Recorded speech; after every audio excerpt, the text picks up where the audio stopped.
ancora attivamente ricercato il bracciante agricolo che domenica ha ucciso a coltellate il cognato al termine di una lite e poi è scappato. Pasquale Perre, 41 anni, incensurato e ricercato dai carabinieri del comando provinciale di Reggio Calabria per omicidio. L'uomo nella notte di sabato a Platia ha litigato con la moglie Francesca, in difesa della quale sono intervenuti il fratello Antonio Garreffa, 32 anni, ed il padre Giuseppe. Perre ha quindi colpito con una coltellata Antonio, morto dopo il ricovero nell'ospedale di Locri, mentre fuggiva ha colpito anche il suocero con un sasso, fratturandogli il naso.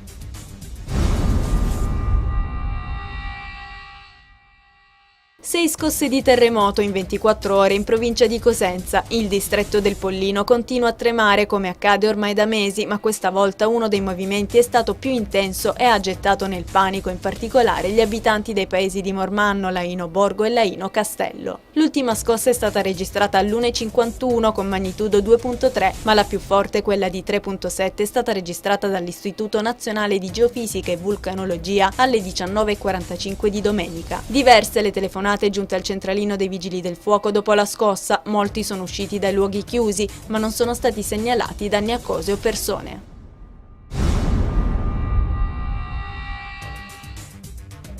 Martedì pomeriggio, nella seduta del Consiglio Comunale fissata per le 17, il sindaco di Crotone Peppino Vallone ritirerà le dimissioni che aveva presentato lo scorso 2 agosto nell'aula consiliare. I partiti di centrosinistra hanno raggiunto un accordo che prevede la presentazione di un nuovo programma amministrativo con cui affrontare in tempi celeri le principali criticità della città, tra cui bonifica, infrastrutture e trasporti. Approvato il documento e ritirate le dimissioni, il passo successivo sarà quello della rimodulazione della giunta comunale, che era una delle richieste dei partiti della coalizione a Vallone.